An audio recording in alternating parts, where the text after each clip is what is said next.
Hello, girls.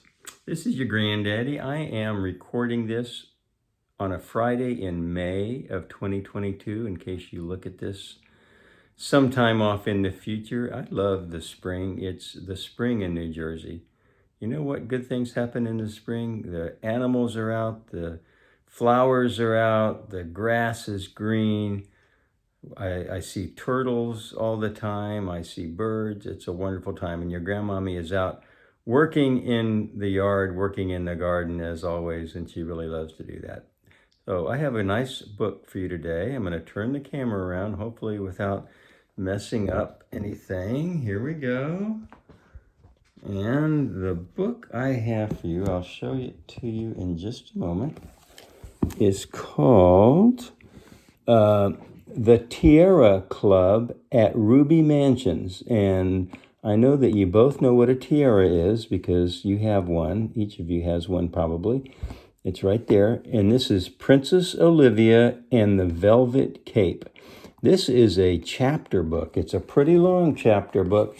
Let's just sneak a look at the end and see how many pages it is. I don't know if I'll be able to read all of it right now, but we'll try. 68, you see that? 68 pages, but they're small pages.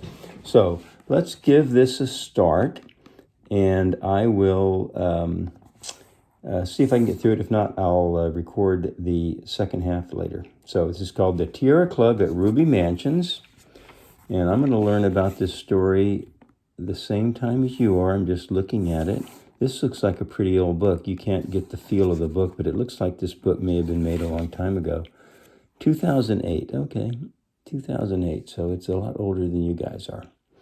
Okay, this is a dedication. Sometime in books, up front, the author, that's the person who writes a book, will dedicate the book to someone. And the author, whose name is Vivian French, she says, this is her dedication, for all the hardworking princesses at Hatchet Children's Books. That must be the book store that she uses. With love and thanks. Okay, and here we're going to skip through this front part. It's not really part of the story, but it is, I'll tell you what it is. This story involves something called the Royal Palace Academy for the Preparation of Perfect Princesses. Okay, so this is like a school for princesses. And it says it's known to our students as the Princess Academy. I think I will read this. This is kind of interesting. So this is the material for their school. Just like when you go to a school, there might be some printed material that tells you about the school. This tells us about the school that the princess goes to. It's called the Princess Academy. It says, our school motto. A motto is a principle that everyone is supposed to follow. The school motto, a perfect princess always thinks of others before herself. Always thinks of others before herself. And is kind, caring, and truthful. Ruby Mansions, that's the name of the Princess Academy. Ruby Mansions offers a complete education for the Tierra Club princesses with emphasis on the creative arts. The curriculum includes innovative ideas for our Friendship Festival, designing floral bouquets, all thorns will be removed, ballet for grace and poise, a visit to the Diamond Exhibition on the joyous occasion of Queen Fabiola's birthday. Our principal, Queen Fabiola, that's the name of the principal, is present at all times, and students are in the excellent care of the head fairy godmother, Fairy G, and her assistant, Fairy Angora. Wow, wouldn't it be fun to go to a princess academy like this? You've got a queen who's the principal, and you've got fairy godmothers who take care of everybody. Okay, this is the resident staff and visiting experts. Okay, this is the staff.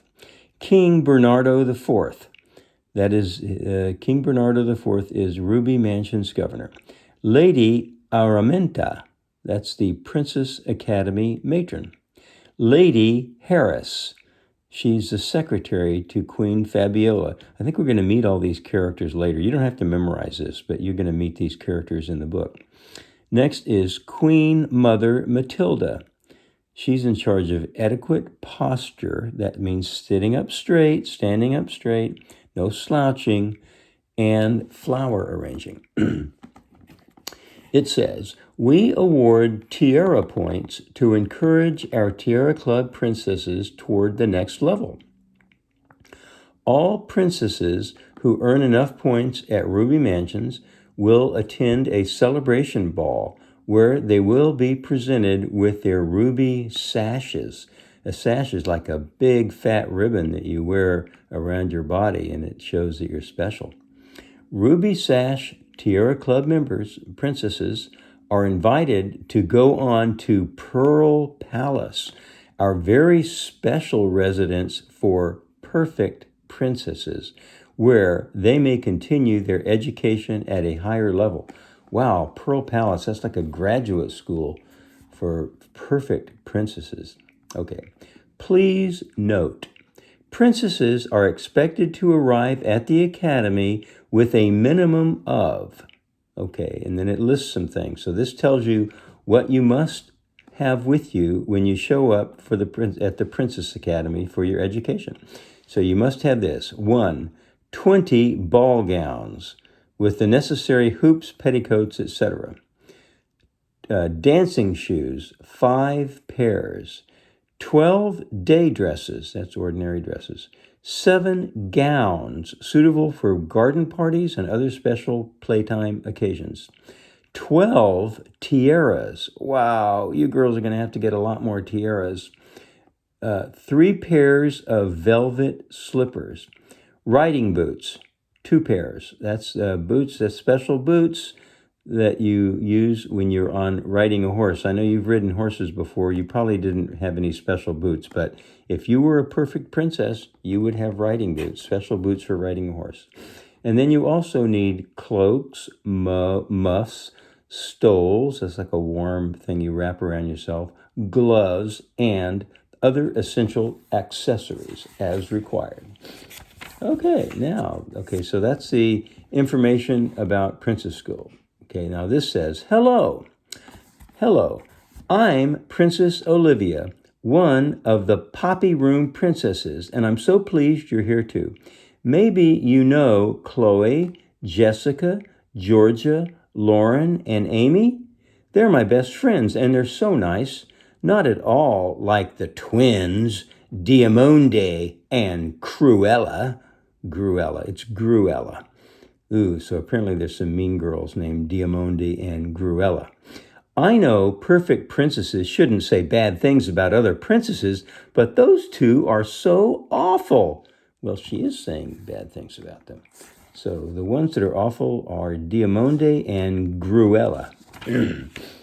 Chapter 1. Okay, so fine. Now we're finally get started.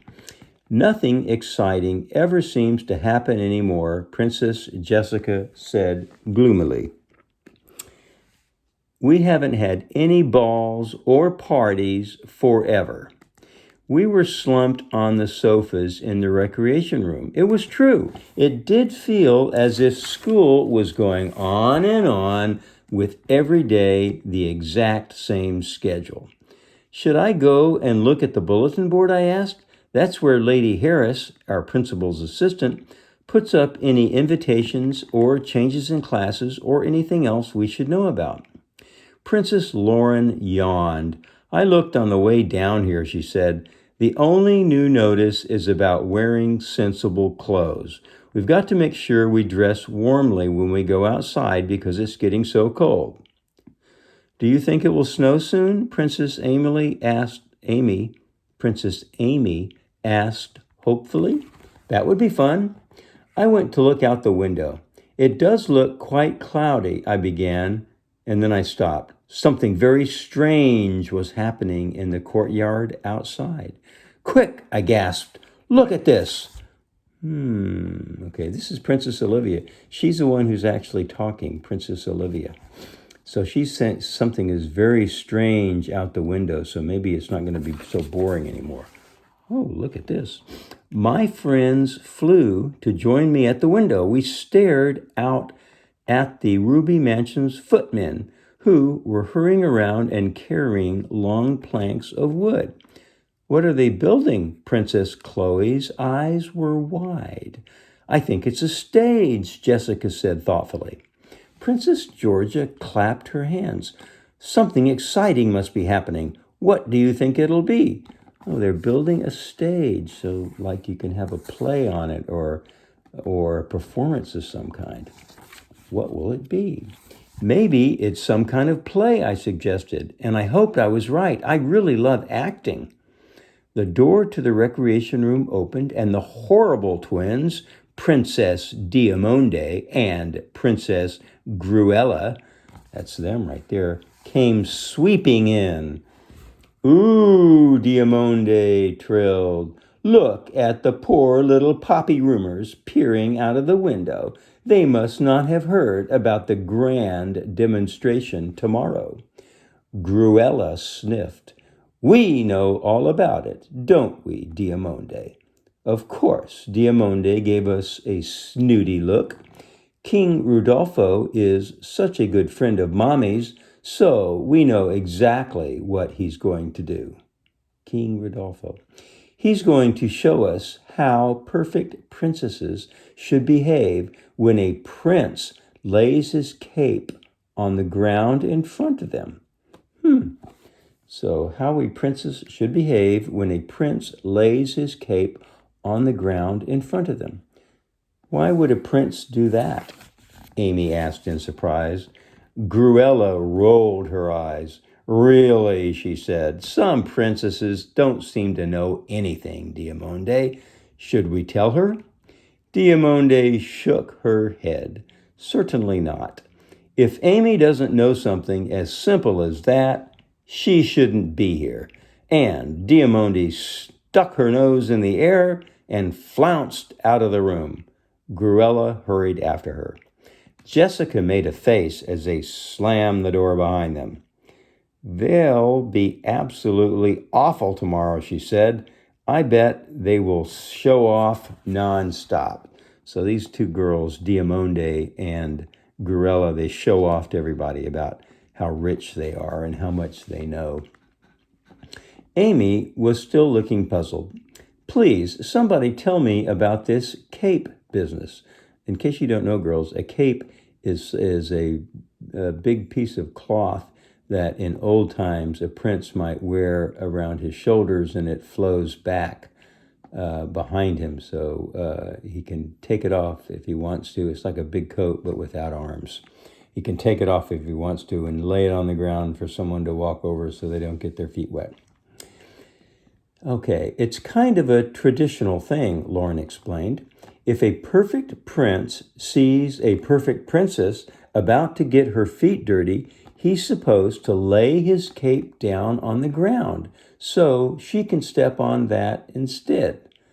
That sounds pretty silly to me. I think that's just an old custom. Anyway, that's my own comment about that, but that's how it used to be. Georgia smiled at Amy's astonished face. Silly, isn't it? And actually, the cape makes it worse, Chloe said. Soggy velvet is so hard to walk across. I expect that's why we're having a demonstration. Do you think we'll get to take turns? Jessica asked. I hope so, I said. That would be a lot of fun. And this wonderful picture popped into my head of me floating across a crimson velvet cape, while a handsome prince bowed low in admiration. Okay, Princess Olivia is getting excited about this idea of a handsome prince laying his cape down so she can walk across it. Chapter 2. I wonder how many chapters there are. Anyway, we're making good progress. I think I'm going to be able to read the whole book to you. We were up bright and early the next morning, and we rushed down the stairs to breakfast so fast that Lady Harris, who was standing by the bulletin board, scolded us. Perfect princesses do not jump the last 3 steps, she said firmly. Okay, they jumped the last 3 steps. Not supposed to do that. Please go back to the first landing and come down correctly. We're so sorry, Lady Harris, Chloe said politely, and we trooped away back up the stairs to try again. This time, Lady Harris allowed us into the dining hall.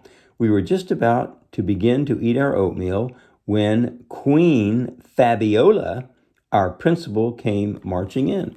See, here's the scene. They're all having their breakfast. That's Queen Fabiola. That's Olivia. Those look like Diamonde and Gruella, the mean girls, and they're all of Olivia's friends. They're the nice princesses. So this is what Queen Fabiola, the principal, that's her, this is what she says. Princesses, she said loudly and waved her ear trumpet at us, you have a great treat today. King Rodolfo is arriving this morning. See, we told you, Diamonde hissed in my ear. And there will be a grand demonstration of accepting help with grace and elegance. Queen Fabiola went on. Okay, a demonstration of accepting help with grace and elegance. Diamonde and Gruella folded their arms and gave us an I told you so stare. But they sat up straight when Queen Fabiola added, and King Rodolfo will be bringing a group of princes from the Princes Academy to help. It was very funny. As soon as Queen Fabiola mentioned the princes, Diamonde and Gruella began to smooth their hair and straighten their dresses. Oh, they're starting to primp a little bit. They heard they're going to be princes coming. Just look at Diamonde, Jessica whispered. What is she doing? Lauren gasped. She spilled tea on her dress. She did it on purpose. Why did she do that? She intentionally spilled tea on her dress. Maybe she wants to change into a different dress, that's my guess. While we stared, Diamonde raised her hand. Excuse me, Your Majesty, she said. May I be excused? I need to change my dress. What? What did you say? Queen Fabiola peered at Diamonde. Here's Queen Fabiola. She's hard of hearing, so she has this little thing called an ear trumpet. In olden times, it was like a hearing aid. So it's kind of like it's got a big bowl at the end of it, and it helps her to hear. So she can't hear. She says, what? What did you say? What kind of mess? Oh, you silly girl, you've ruined your dress. Run along and change at once. I expect nothing but the very best from my princesses in every way.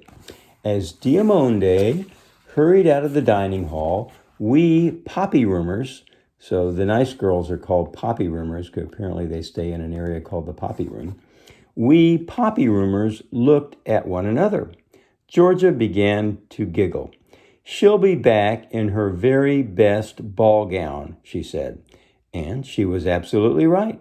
10 minutes later, as we were filing out of the dining hall, Diamonde came back looking amazing in a pale green silk dress with tiny shoulder straps. Here she is. This is not in color, but this is pale green with tiny shoulder straps. It's her best ball gown. It was beautiful, but it did look odd on a cold winter's day. Gruella glared at her. How come you got to change and I didn't? She asked. One has to look one's best for King Rodolfo and the princess, Diamonde said in a silly, grown-up voice. I'm going to say hello to them right now. And she tossed her hair back as she sailed ahead of us down the corridor. Gruella made an angry, growling noise and stomped off after her. I wonder if Diamonde's noticed how cold it is, Lauren said. She'll freeze and turn bright blue if she doesn't put something on over that dress. See, it's very cold outside, and she's wearing this summer ball gown because she wants to look so special. And there's Gruella. She's kind of mad because it was Diamonde who had the idea about changing, and now Gruella's jealous. At that very moment, Fairy G, our school fairy godmother, that's her, fairy godmother, appeared by the door that led out to the courtyard where the stage had been built. Princesses, she boomed in her loudest voice, It's very cold outside, so please make sure you're dressed properly.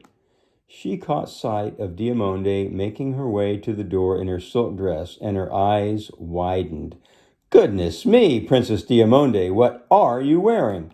Diamonde frowned. I've made an effort to look nice for King Rodolfo. He's one of Mommy's best friends, you know. Fairy G raised her eyebrows. If he's one of your mother's friends, he won't want you freezing to death. Go and put something on sensible. Put something on sensible. Something sensible on. Okay.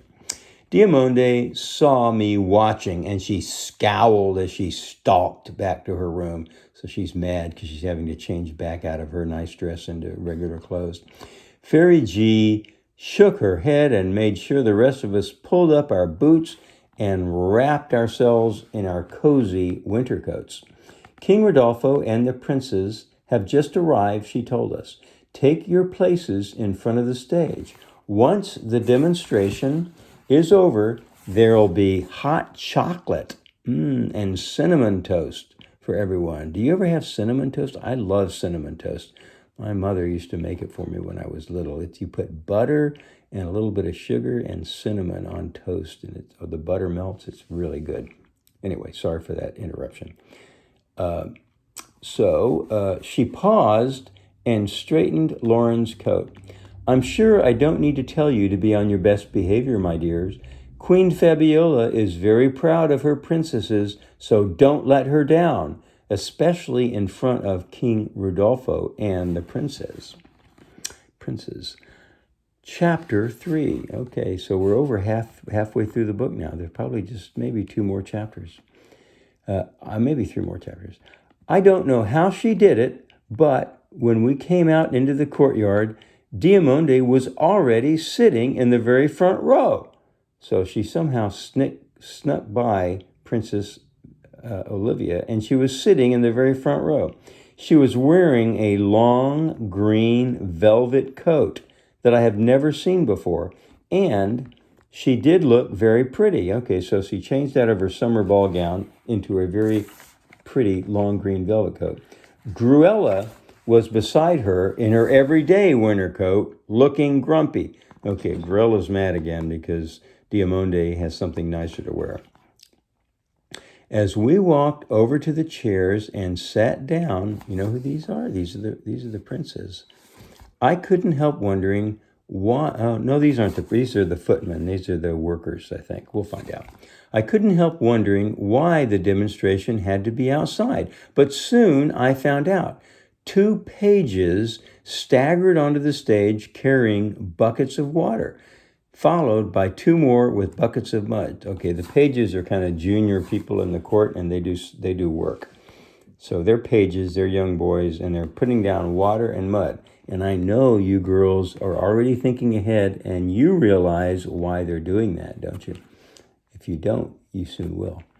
Thank you, boys. King Rodolfo came hurrying to check what they were doing. Could you pour those over the middle of the stage, please? The pages nodded and did as they were told. Excellent. King Rodolfo rubbed his hands together and smiled. Now, where are my volunteers? A long line of princes, looking handsome in satin coats and breeches, came marching out. Each of them was wearing a crimson velvet cape and a wide-brimmed hat. And as they came toward us, they swept off their hats and bowed. We tried to curtsy back. I wobbled a bit because I was very nervous, but Diamonde and Gruella sank into the deepest curtsies ever. Okay, they're the princes. They've got their hats on and they bow, and then Gruella and Diamonde bow very low. Olivia there is a little bit teetery. She doesn't bow very well because she's not that experienced. Welcome to Ruby Mansions, Diamonde said in a sugary sweet voice. I could tell she was fluttering her eyelashes wildly. The tallest prince, who was very handsome, gave Diamonde a dazzling smile. That's the tallest prince, so he smiles at Diamonde. because she looks so pretty and she's fluttering her eyelashes. She has this nice velvet green dress. May I have the pleasure of asking you to be my partner in the demonstration? The tall prince asked. Ah, of course, Diamande said. As she stood up, she gave Gruella a triumphant smile. King Rodolfo nodded approvingly. Princess Diamande, if I'm not mistaken, I know your mother, my dear. Diamande smiled coyly and bobbed a curtsy. Oh, Diamande, she comes from a rich family, so her mother knows the king. But King Rodolfo had already turned to the other princes. Come along, he said. Invite some of these delightful princesses to help you. Okay, here's Olivia, and a prince comes up to her. Look at that. She's got her own prince who comes up to her. The princes shuffled their feet and looked embarrassed. But at last they moved forward. They're kind of young, so they're kind of embarrassed to have to go up and ask a girl to do the demonstration with them. It's like at a dance sometimes. People are kind of embarrassed to ask someone to dance with them. They're afraid somebody might not like them. But that's not what's going to happen here. So here's what happens. A red-haired prince with bright blue eyes came to stand beside me. This is Olivia talking, Princess Olivia. So you have to imagine the bright blue eyes and the red hair because this isn't in color. And I suddenly realized that Prince Ferdinand was my partner, and I hadn't the least idea what to do. Prince Ferdinand, okay, that's his name. I swallowed hard. It couldn't be that difficult, I told myself. Prince Ferdinand would lay his cape down over the muddy mess in the middle of the stage, and I would sail across to the other side, and that would be that. He did look very nice. I looked at him hopefully and waited for him to say something. Nothing happened. He opened and shut his mouth a couple of times, but no words came out. I tried to smile encouragingly. So Princess Ferdinand is very nervous. He can't think of what to say. So she tries to smile at him to give him some encouragement. That's very nice. So she says, I tried to smile encouragingly, but that seemed to make things worse. He blushed bright red and mopped his face with the corner of his cape. Okay, so Prince Ferdinand is just really nervous. So sometimes when you see other kids that are really nervous, you should really make a special effort to be nice to them if they're very shy, because they might need some special help with somebody being friendly to them. King Rodolfo made a tisk-tisk noise. Dear me, he said, perhaps we'd better ask Prince George instead. The prince next to Diamande bowed, and she looked very pleased. Thank you, dear King Rudy, she said. We'll do our best. Okay, so now instead of asking Prince Ferdinand and Princess Olivia to demonstrate, he asks Diamande and the tall prince, whose name is Prince George. Okay, because Ferdinand was too shy. So we'll see what happens. Diamande now steps forward, and as she passed me, she gave me a sharp push with her elbow. I completely lost my balance, and before I knew what was happening, I was sliding across the mud in the middle of the stage. Okay, so Diamande was being mean, so she kind of gave Olivia an elbow, and Olivia lost her balance, and she started slipping. There she is. She's slipping on the mud. I don't know how I didn't fall over. My arms flailed in all directions, and I swayed this way and that way until I finally reached the other side and staggered onto the bare wooden boards. I must have looked about as unprincessy as ever. And I heard Diamande and Gruella snickering, but at least I wasn't completely covered in mud. King Rodolfo was much too polite to laugh, but I could tell that nearly all of the princes were trying really hard not to giggle. Prince Ferdinand was the only one who looked shocked instead of amused. So Ferdinand isn't laughing at her. I turned and made my best curtsy to King Rodolfo. Please excuse me, Your Majesty, I said. I'm so very sorry I slipped. Princess Olivia, what do you think you're doing? It was Queen Fabiola. She was waving her ear trumpet in the air as she stormed her way toward me. My knees began to tremble. She sounded furious. She sounded furious. And this is what Queen Fabiola says. I came to see how my princesses were enjoying the demonstration, and I find you spinning about in the middle of the stage like a circus clown. What do you have to say for yourself?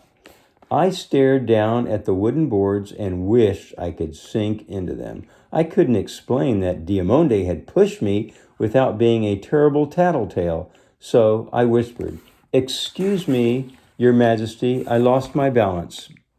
I can't hear you, child. You're muttering dreadfully. And such ridiculous behavior.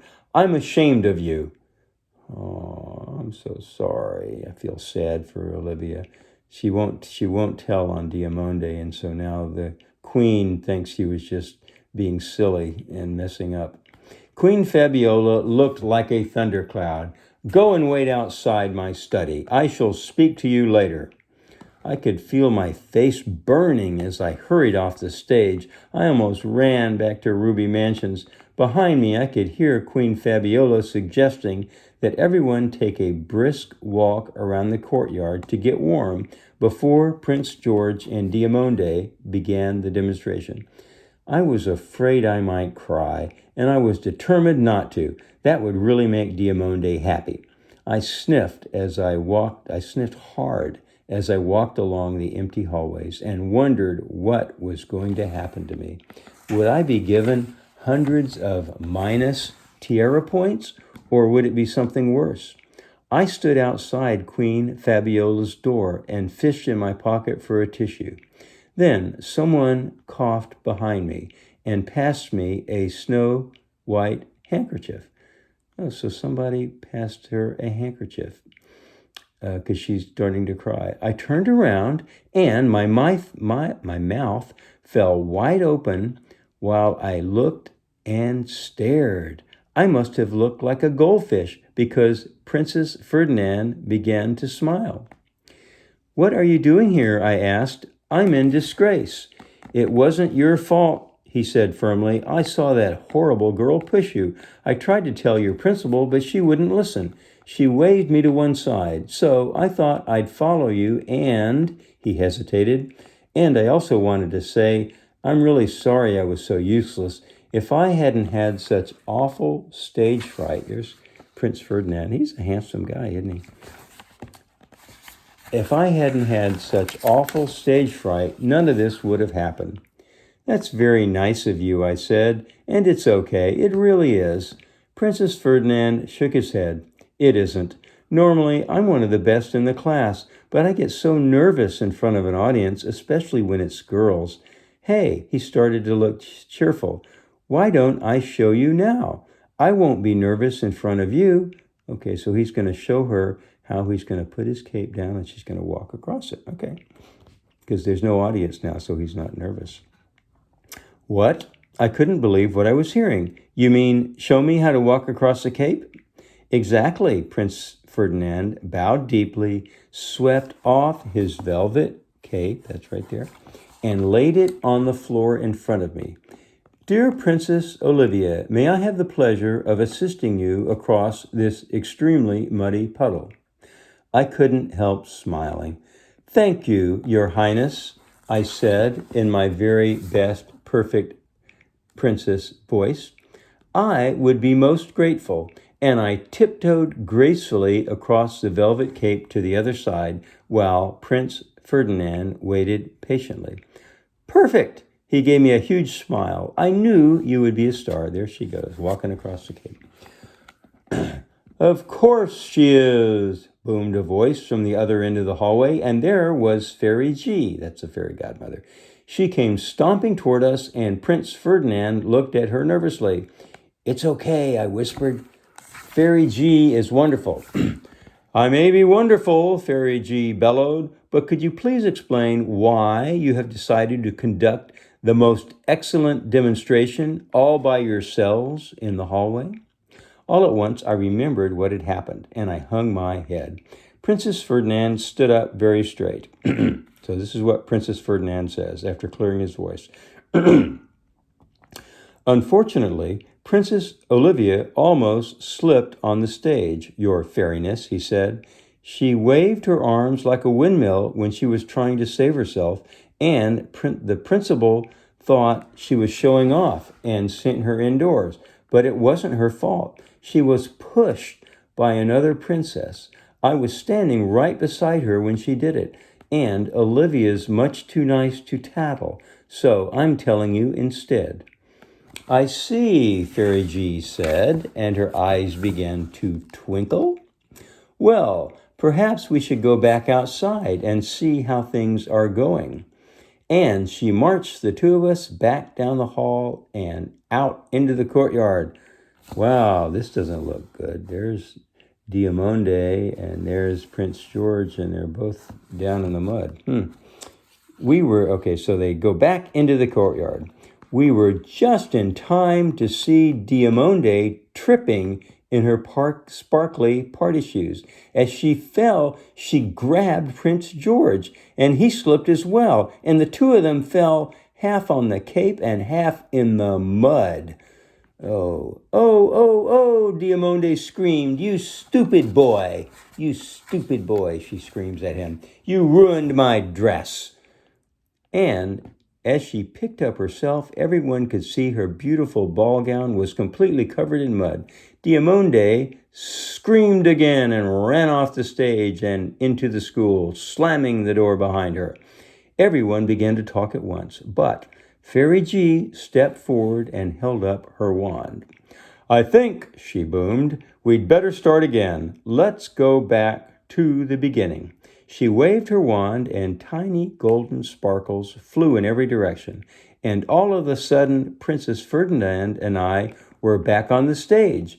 We rubbed our eyes and stared at each other. And then King Rodolfo spoke. Time for the demonstration. Okay, I think Fairy Godmother put them back in time. So now Princess Ferdinand is going to get the opportunity again, and he's not going to be shy this time. Okay, so there's a lot of magic dust swirling around, and suddenly King Rodolfo says, time for the demonstration. We'll begin with Prince Ferdinand. Prince Ferdinand, remember everything I've taught you. And Prince Ferdinand gave me an enormous grin as he stepped forward. Excuse me a second, I got to take a little drink of water. See, I've got water here in my cup. Hang on.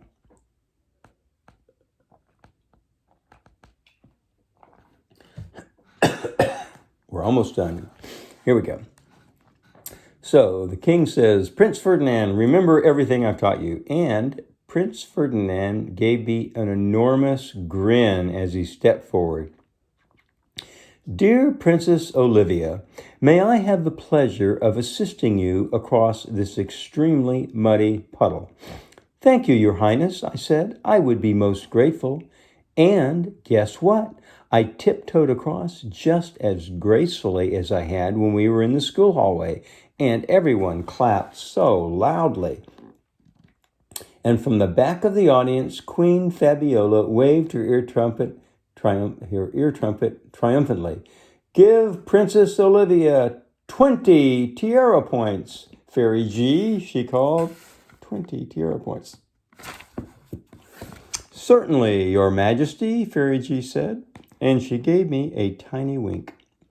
It was only after I'd gone back to my seat that I realized things weren't exactly the same as they had been. Diamonde was missing, but a couple of moments later, she came hurrying out of the school and slipped quietly into a seat. And as she sat down, I found myself looking at her feet, and she was wearing her boots, just like the rest of us. Okay.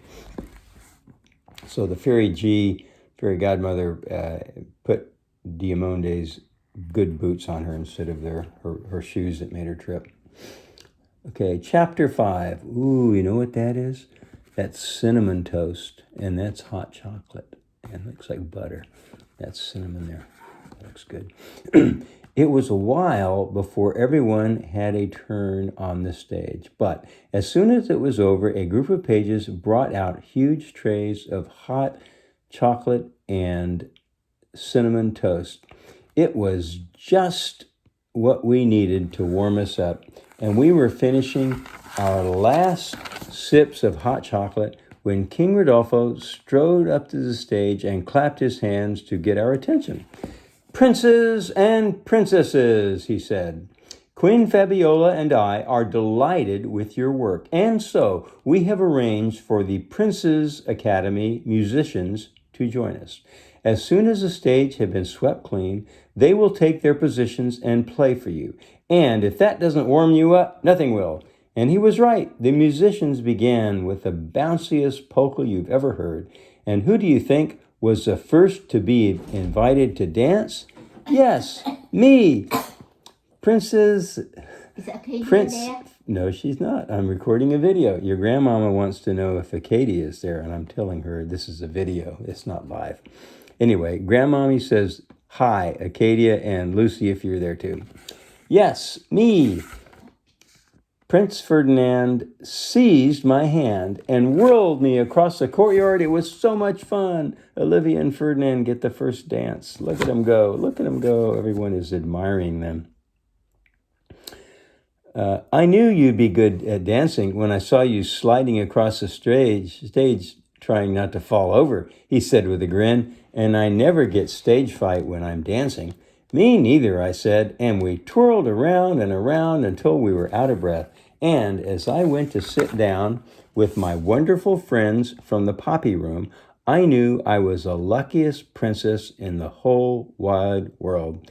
And I am lucky in another way, too, because you're my very special friend. Oh, that's Olivia. She's talking to us. She says that we're her very special friend. The end. The Tiara Club, Princess Olivia. Okay, that's it. I hope you enjoyed that. That was a nice book. I'm going to see if I can find, this may be part of a series. There may be other Tiara Club books. I'll see if I can find one. Bye-bye, girls.